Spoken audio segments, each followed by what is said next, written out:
ప్రభునందు ప్రియమైన దేవుని బిడ్డలారా, ప్రభు కృపను బట్టి ప్రభు స్వరక్తమిచ్చి సంపాదించుకున్న సంఘంలో ఈరోజు పరిశుద్ధ దినం రోజున పరిశుద్ధులతో కలిసి దేవుని యొక్క సహాయం చేయడానికి ప్రభు నాకు ఇచ్చిన ధన్యత కొరకై ప్రభువుకే లెక్కలేని వందనాలు, స్తోత్రాలు. కొద్ది నిమిషాలు ఆరాధన తలంపులు వాక్యలేఖనం నుంచే జ్ఞానం చేయాలని నేను ఆశపడుతూ ఉన్నాను. ప్రభువునందు ప్రియమైన దేవుని బిడ్డలారా, అపోస్తలుడైన పౌలు గారు తన సంఘములో ఉన్న ఎఫెసీ సంఘములో ఉన్న విశ్వాసులతో ఆయన మాట్లాడుతూ ముందు ఆయన కొన్ని తలంపులు ఇలాగల లేఖనాల్లో విశ్వాసులకి కనపరిచారు. దాని విషయమై మరి ఆరాధనలో కొన్ని తలంపులు జ్ఞాపకం చేసుకుందాం. చూడండి, అపోస్తలుడైన పౌలు గారు ఎఫెసీయులకు రాసిన పత్రికలో 5వ అధ్యాయము మొదట్లో ఆయన మాట్లాడుతూ సంఘంతో లేక విశ్వాసులతో అనుకోవచ్చు. కావున మీరు ప్రియులైన పిల్లల వలె దేవుని పోలి నడుచుకుని క్రీస్తు మిమ్మల్ని ప్రేమించి పరిమళ వాసన ఉండటకు మన కొరకు తాను దేవునికి అర్పణగాను బలిగాను అప్పగించుకునను. అలాగునే మీరును ప్రేమ కలిగి నడుచుకునడి. ప్రియమైన దేవుని బిడ్డలారా, అలాగే కింద వచనంలో 6వ వచనం మనం చూస్తే, వ్యర్థమైన మాటల వలన ఎవడను మిమ్మల్ని మోసపరుచుకునుడి, ఇటు క్రియల వలన దేవుని ఉగ్రత అవిధేయులైన వారి మీదకి వచ్చును. మీరు పూర్వమందు చీకటి ఉంటిరి, ఇప్పుడు ప్రభువునందు వెలుగై ఉన్నారు. వెలుగు ఫలము సమస్తమైన విధములైన మంచితనము, నీతి, సత్యమును వాటిలో కనబడుచున్నాయి. గనుక ప్రభువుకి ఏది ప్రీతికరమైనదో వెలుగు సంబంధుల వలె నడుచుకున్నాడని మరి ఎఫెసీలో ఉన్న సంఘానికి విశ్వాసులకు చెప్తున్న మాట. ప్రభు కావున మీరు ప్రియులైన పిల్లల వలె, ఆ మాట ఎంత దేవుడు మనకి ఎంత మంచి పిలుపునిచ్చాడో చూడాలి. మీరు ప్రభువునందున్న ప్రియులు అన్నాడు. అంతేకాదు, నిర్గమకాండంలో మనం చూస్తే 16వ అధ్యాయంలో 16లో మోషే, ఇది తినుటకు యెహోవా మీకు ఇచ్చిన ఆహారము, యెహోవా ఆజ్ఞాపించినది ఏమనగా ప్రతివాడును తన వారి భోజనమునకు ప్రతివాడును తన కుటుంబంలో తలకొక్క ఉమేరు చొప్పున దాన్ని కూర్చుకొనవలను. 17:6లో మనం చూద్దాం, ఇదిగో అక్కడ హేరోబులో నుండి బండ మీద నేను మీకు ఎదురుగా నిలిచెదను, నీవు ఆ బండను కొట్టగా ప్రజలు తాగుటకు దానిలో నుండి నీళ్లు బయలుదేరినని మోషేతో సెలవుగా, మోషే ఇశ్రాయేలు పెద్దల కనుల ఎదుట అట్లా చేసాను. అప్పుడు ఇశ్రాయేలు చేసిన వాదము బట్టి యెహోవా మన మధ్య ఉన్నాడో లేడో అని వారు యెహోవాని శోధించుట బట్టి అతడు ఆ చోటికి మనష అనియు మెరేబి అని పేర్లు పెట్టాను. ప్రియమైన దేవుని బిడ్డలారా, ఇక్కడ మోషే ఇశ్రాయేలు ప్రజలకు 40 సంవత్సరములు అలా ఐగుప్తు నుండి కానానికి నడిపించినప్పుడు వాళ్ళ పితరులు మన్నాను లేక చనిపోయేరి అని అన్నాడు. కానీ ఇక్కడికి వచ్చేటప్పటికి మోషే ఇశ్రాయేలు ప్రజలను నడిపిస్తూ ఇశ్రాయేల్ అందరికీ కూడా ఒక మంచి ఆహారం ఉంది అని, పరిశుద్ధులకు 6 ప్రియులైన పిల్లలకు అని లేఖనాల ద్వారా బయలుపరుస్తూ ఉన్నాడు. ఆ మాట ఎక్కడ చూపించాడు అంటే, కొరింథీయులకు రాసిన పత్రికలో, మొదటి కొరింథీయులకు రాసిన పత్రికలో 10వ అధ్యాయము 2వ వచనంలో మనం చూస్తే, అందరూ మోషేను బట్టి మేఘములలోను సముద్రములోను బాప్తిస్ము పొందిరి, అందరూ ఆత్మ సంబంధమైన ఒకే ఆహారము భుజించిరి. అందరూ ఆత్మ సంబంధమైన ఒకే పానము చేసిరి. ఎలాగనగా తమ్మును వెంబడించిన ఆత్మ సంబంధమైన బండలోనిదే తాగిరి. ఆ బండ ఎవరు అంటే క్రీస్తే. ఈరోజు ఆరాధనలో మనం ప్రభువుని జ్ఞాపకం చేసుకుంటూ ప్రభు యొక్క శరీరమని, ప్రభు యొక్క రక్తమని, ప్రభువు నీ కొరకు నా కొరకు సిందింపబడిన రక్తమని, ఆయన శరీరము నాగలదున్నట్టుగా దున్నబడిన ఆ ఆహారము శరీరముగా, ఆయన బలిత్యాగమై మన ఆహారముగా ప్రభు మనకి ప్రాణం పెట్టాడు. ప్రియమైన దేవుని బిడ్డలారా, ఒకే పానీయము ఒకే ఆహారం అన్నాడు. వీళ్ళందరూ ఇశ్రాయేలులందరూ కూడా ఒక బండలోనే తాగిరి అన్నాడు. ఇప్పుడు ఈరోజు విశ్వాసులైన మనము, ఆయన బిడ్డలమైన మనము పరిశుద్ధులము. ప్రభు స్వరక్తం ఇచ్చి సంపాదించుకున్న తర్వాత మనల్ని చీకటి నుండి వెలుగులోకి రప్పించి పరిశుద్ధులుగా తీర్చబడి ఈ పరిశుద్ధ దినం రోజున ఈ ప్రభు ఒప్పించాడు. ఎందుకంటే ఈ రోజున మనం చూస్తూ ఉన్నాం, ప్రభు కృప పొందిన వారిని అనేక మందిని చూస్తాం, వాళ్ళ పరిశుద్ధులు అంటారు. కానీ ప్రభు మనల్ని ప్రత్యేకించి కావున ప్రియులని పిలవలే అన్నాడు. ఎందుకంటే ఓ దినాన మనము చీకటిలో ఉన్న వారిని రక్షించుకుని వెలుగు సంబంధులుగా మార్చి పరిశుద్ధులుగా తీర్చబడి ఈరోజు పరిశుద్ధులుగా మనమందరం కలిసి ఈ పరిశుద్ధ ప్రభువు మన కొరకు ఇచ్చిన శరీరాన్ని జ్ఞాపకం చేసుకుంటూ ఉన్నాం. ప్రియమైన దేవుని బిడ్డలారా, ఇశ్రాయేలులు అందరికీ మోషే అన్నాడు, ఆ సముద్రంలోని బాప్తిస్ము పొందిరి అంటే నీటి ద్వారా. ఆ నీటి ద్వారా ఎక్కడ బాప్తిస్ము పొందారు అని అంటే, ప్రభు నీ కొరకు నా కొరకు ప్రాణం పెట్టాడు. సిలువలో మండుచున్న ఎండలో కరవలగిరిలో ఆయన ప్రాణం పెట్టాడు. ఆయన నా ఒళ్ళంతా శరీరం అంతా నాగలదున్నట్లుగా దున్నబడ్డది. అంతేకాదు ఆయన నీ కొరకు నా కొరకు రక్తము కూడా కార్చాడు. రక్తం కార్చిన తర్వాత సిలువలో ఇంకా ఆయన దగ్గర ఏదో ఉందని ఆయన ఏం చేశారు, ఒక బళ్ళిపుతో కూడా పొడిచారు అన్నాడు.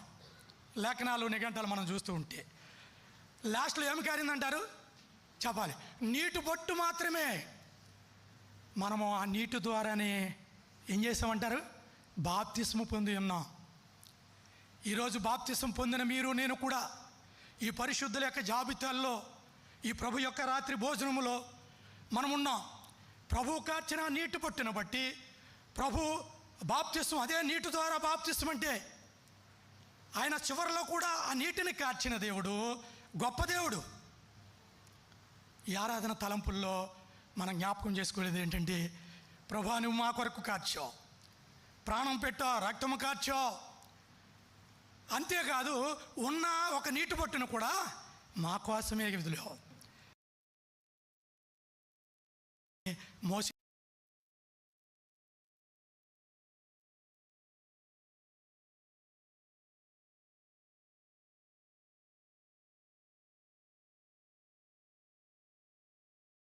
కూడా దేవుడు అద్భుతమైన కార్యం చేశాడు. నీ కొరికే మన కొరికే అని ఇలా చూపించాడు. ఈ కొరింథీయులకు రాసిన పత్రికలో మనం చూస్తూ ఉండగా ఇలాగనే అంటూ ఉన్నాడు. ప్రియమైన దేవుడు, అందరూ మోషేను బట్టి మేఘంలో సముద్రంలో బాప్తిస్ము పొందిరి. ప్రభు కార్చిన నీటి బొట్టు ద్వారా, ఆ నీటి ద్వారానే బాప్తిస్ము నీటి ద్వారానే ఇస్తూ ఉంటారు.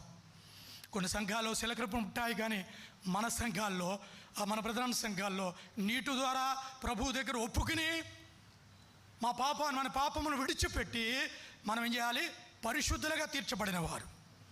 అమ్మాయ ఈ రోజున ఈ పరిశుద్ధుల జాబితాల్లో మీరు ఉండుంటే మీరు చాలా ధన్యులు. ఎందుకంటే ఆయన పెడుతున్నాడు, కావున మీరు ప్రియులను పిల్లల వలె పోలి నడుచుకునడి అన్నాడు. మీరు చీకటి వారి కాదు, ఇప్పుడు వెలుగు సంబంధులు. అంతేకాదు మీరు పరిశుద్ధులు అంటున్నారు. ప్రభు ఎటువంటి మాటలతో మనల్ని ఆయన జ్ఞాపకం చేసుకుంటున్నాడు, మనం జ్ఞాపకం చేసుకోవాలి. ఆ మాటలు మన హృదయాల్లో ఉంచాలి, హృదయాల్లో ఉంచుకోవాలి. ప్రభువా నువ్వు ఎంతగానో మమ్మల్ని పేరు పెట్టి పిలుస్తున్నావు, పరిశుద్ధులు అంటున్నావు.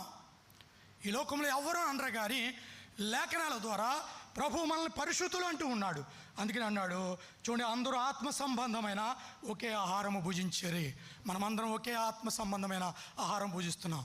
ఒకళ్ళు క్షమాపణ ఉండాలి, ఒకరి కొరకు ఒకళ్ళు మనం ఏం చేయాలంటే ప్రార్థన చేయాలి, స్తోత్రాలు చెల్లించాలి. మనకైతే ఉండవు. ఆర్సీఎం వారు ఒకరికొకళ్ళు ఎదురు బెదిరయ్యి వాళ్ళ యొక్క క్షమాపణలు ఉంటాయి. మనకు అది లేకపోవచ్చు, కానీ మనం ఏం చేయాలో తెలుసా? ప్రభువు దగ్గర ఒప్పుకోవాలి. ఈ వారంలో మేము వెళ్ళే రాకపోకల్లో, లేక మేము చేసిన ఉద్యోగాల్లో ఏమైనా ప్రభువానికి అయిష్టమైనది ఏదైనా జరిగిందా, చేసి ఉన్నామా? ఈరోజు నీ పరిశుద్ధ దినములో నీ సన్నిధిలో మేము పరిశుద్ధులుగా మమ్మల్ని పిలిచావు. ఆయన విడిచిపెట్టాలి, విడిచిపెట్టే నీ శరీరం అని మేము భుజించాలి అని మనం ఒకరు జ్ఞాపకం చేసుకోవాలి. ప్రియమైన దేవుని బిడ్డలారా, అట్టి రీతిగా మనం జ్ఞాపకం చేసుకున్నట్లయితే అందరూ ఆత్మ సంబంధమైన ఆహారం భుజించే అందరూ ఆత్మ సంబంధమైన ఒకే పానీయమును చేసిరి. ఎలాగనగా తమ్మును వెంబడించిన ఆత్మ సంబంధమైన బండలోనే తాగిరి. ఆ బండే క్రీస్తు కనుక మనమందరం ఎలా ఉండాలంట? ఆ బండే క్రీస్తు. ఆ బండ నుంచే వచ్చింది. మోషే కరిచి కొట్టాడు, కొట్టగేమైంది? ఆ బండ ఆ ఇశ్రాయేలు ప్రజలకు నీరిచ్చాడు. దేవుని దగ్గర అంత అద్భుతమైన కార్యము మన ప్రభు దగ్గర మనం చూస్తూ ఉన్నాం. మరి ఈరోజు మనం ప్రభువుని జ్ఞాపకం చేసుకుంటూ ఉన్నామా? మన అతిక్రమములు, మన దోషములు ఆయన భరించాడు. మనకెట్టవలసింది ముళ్ళ కిరీటం ఆయన పెట్టించుకున్నాడు. అంతేకాదు నీకు నాకు కొట్టవలసిన మేకులు ఆయన కొట్టించుకున్నాడు. ఆయన అంత గొప్ప త్యాగం ఇచ్చావు. ఆయన ఏమాత్రము నోరు తెరవలేదు, మౌనంగా ఉండిపోయాడు. ఆయన రుజువు చేసుకెళ్ళే శక్తి లేదంటారా? ఉంది. ఆయన నీ కొరకు నా కొరకు ప్రాణం పెట్టి మౌనంగా ఉండిపోయాడు, అంతే. ఇవాళ అయితే మనము ఎన్నో సాక్ష్యాలు పుట్టించి ఎన్నెన్నో చేసి మనం ఈ పని నేను చేయలేదని నిరూపించుకుంటాం. కానీ ప్రభు అయితే ఆయన ఏమాత్రము నిరూపించుకుంటే అవకాశం ఉన్నా సరే మౌనంగా ఉండిపోయాడు.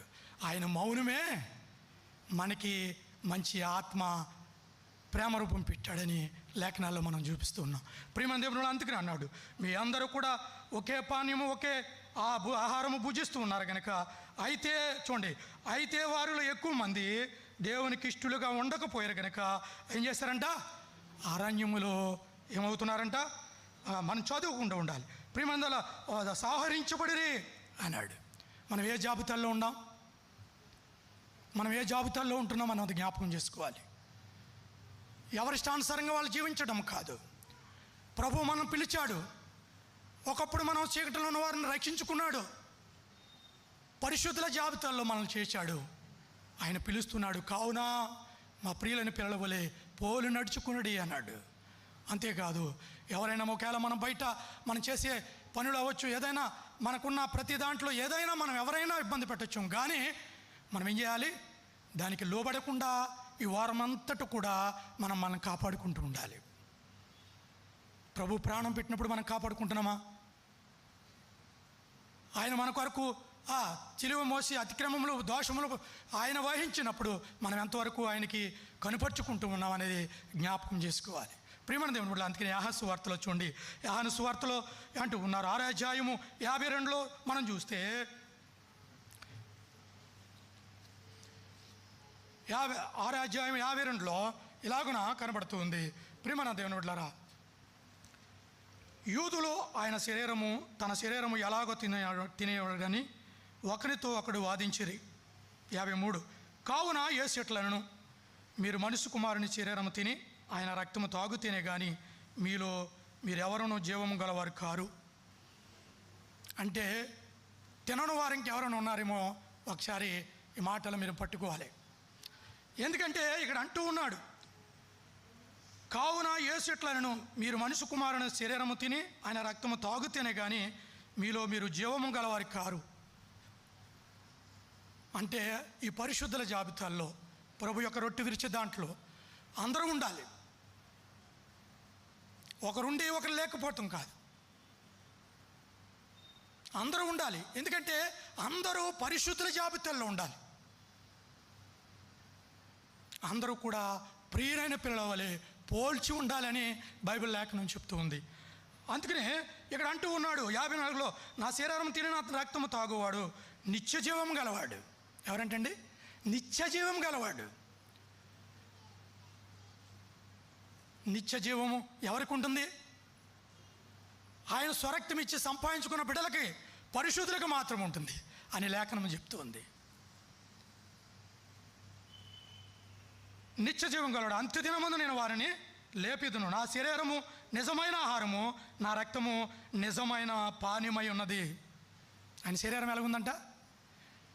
నిజమైన ఆహారము. ఆయన పానీయము ఎలా ఉందంట? రక్తము. పెద్దలు ప్రార్థించి బల్ల మీద టేబుల్ మీద పెట్టగా ఇది ప్రభు శరీరం అని మనం గుర్తెరగాలి. పెద్దలు స్తోత్రాలు చెల్లించి పెడతారు బాధ్యత గల వ్యక్తులు. ప్రభు ఆత్మ, ఆ యొక్క బాధ్యత గల వ్యక్తుల మీద ప్రభు ఆత్మ ఉంటుంది. ఇది రొట్టె కాదు, ప్రభు శరీరం. ఇది ద్రాక్షరసము కాదు, ప్రభు యొక్క రక్తము. పెద్దలు స్తోత్రాలు చెల్లించి సిద్ధపరిచి బల్ల మీద పెట్టగా ఇది ప్రభు సిద్ధపరిచిన ఆహారము. దీంట్లోది తినివాడు తాగువాడే నిత్య జీవం గలవాడు. మనం ఏ జాబితాల్లో ఉన్నామో మనము జ్ఞాపకం చేసుకోవాలి. 56లో అన్నాడు, నా శరీరము తిని రక్తం తాగువాడు నా యందు నేనును వాని యందు నేనును నిలిచి యందును. జీవం గల తండ్రి నన్ను పంపిన కనుక నేను తండ్రి మూలంగా జీవించినట్టే నన్ను తినువాడు కూడా నా మూలముగా జీవిస్తాడు. భయం ఉంటుంది ఈ వ్యక్తికి, భయం ఉంటుంది. ఈ రొట్టె విరిచే వ్యక్తికి, ఈ పానీయం తాగే వ్యక్తికి భయం ఉంటుంది. ఎందుకంటే ఆయన శరీరం, ఎందుకంటే ఆయన రక్తము. నీ కొరకు నా కొరకు ప్రాణం పెట్టిన దేవుడు. ఒకవేళ ఏమైనా లోకానుసారంగా మనల్ని ఏదైనా ఇబ్బంది పెట్టుంటే ఇది జ్ఞాపకం వస్తుంది. అయ్యో మన ఆదివారం 3 రోజుల కిందట లేకపోతే 4 రోజుల కిందట నేను ప్రభు సన్నిధిలో అందరూ పరిశుద్ధులతో పాటు నేను ఆయన జ్ఞాపకం చేసుకుని రొట్టిచ్చానే, దీనికి ప్రతిఫలము నేను ప్రభుకి అయిష్టమనేది చేస్తే నాకు ఏదైనా ఇబ్బంది కలుగుతుందేమో, ఏ ఆలోచన అయినా మనకి మానవుడికి కలుగుతూ ఉంది. భయం ఉంటుంది. ప్రియమైన దేవుని బిడ్డలారా, ప్రభువు మనల్ని పరిశుద్ధులుగా తీర్చాడు. మీ అందరూ పరిశుద్ధులుగానే ఉండాలి. మనమందరం ఆయన ప్రియులు పోలి నడుచుకోవాలి. ముమ్మాటికి పోలి నడుచుకోవాలి. ఆయన శరీరం తినవాడే. ఆయన ఏమన్నాడు తెలుసా? నా శరీరం తినవాడు నిత్య జీవం గలవాడు తండ్రి నన్ను పంపిన, నేను తండ్రి మూలంగా జీవించినట్టు నన్ను తినవాడు కూడా నా మూలంగా జీవించాడు. ఆయన మూలంగా జీవిస్తాం. నువ్వు ఎక్కడంటే ఉండు, ఆయన జ్ఞాపకం చేసుకుని ఆయన మూలంగా 50 చూడండి 58 రండి. ఇదే పరలోకము నుండి దిగి వచ్చిన ఆహారము. ఎక్కడి నుంచి వచ్చిందంటారు? ఇది పరలోకము నుండి వచ్చే ఆహారము. మనకందరికీ తెలుసు, ప్రభు మన కొరకే అనేకమైన దెబ్బలు తిన్నాడు, అనేకమైన శ్రమలు పొందాడు, సిలువ కూడా మోశాడు. అంతేకాదు ఆయన శరీరం అంత నాగల దున్నట్లుగా దున్నబడ్డది అని లేఖనాల్లో కనబడుతూ ఉంది. మనం ఎలా ఉండాలి? ఆయన బిడ్డల వలె ఉండాలి. అంతేకాదు నా జీవం గల తండ్రి నన్ను పంపిన కనుక నేను తండ్రి మూలంగా జీవనిచ్చినట్టే నన్ను తినవాడు నా మూలంగా జీవించును అన్నాడు. మనమందరం కూడా ఆయన మూలంగా జీవించాలి. ఆయన మూలంగా జీవిస్తే ప్రభు వచ్చి రాకడ తెలియదు, కానీ మనమందరం కూడా ఆనాడు ప్రభు అయిన యేసుక్రీస్తు ఆ శిలువ శిశువులందరినీ పిలిచి తండ్రి చిత్తాన్ని నెరవేర్చి ఆరోహణం అయిపోతూ ఆయన అంటూ ఉన్నాడు, ఇది పరిశుద్ధులకి తగినది, నేను వచ్చే పర్యంతరము దీన్ని మీరు జ్ఞాపకం చేసుకోండి. నేను వచ్చే పర్యంతరం అన్నాడు. మనము కూడా ప్రభు చిత్తం అయితే ఆయన రాకడెప్పుడో తెలియదు, కానీ ఈ యొక్క ప్రభు శరీరము ఆయనకి సాదృశ్యముగా జ్ఞాపకం చేసుకుని ఆయన వచ్చే పర్యంతరం కూడా మనం ఇరుస్తూ ఉండాలి. మరి ఇస్తున్నప్పుడు మనం ఎలాగున్నాం? కావున దేవునైన పిల్లల వలె పోలి నడుచుకున్నామా? మనము ఒకసారి పరీక్ష చేసుకుందాం. ఆయన జీవించినట్లుగా జీవిస్తే, ఆయన వల్ల నడిస్తే, ఆయన పోలి నడుచుకుంటే మీరు ఒక పరిశుద్ధులాగా కావున ప్రియులైన పిల్లల వలె ఉంటామని ఈ కొద్ది తలంపులు దేవుడు మన వేడుకలలో దేవుడు దీవించి ఆశీర్వదించునుగాక. ఆమేన్.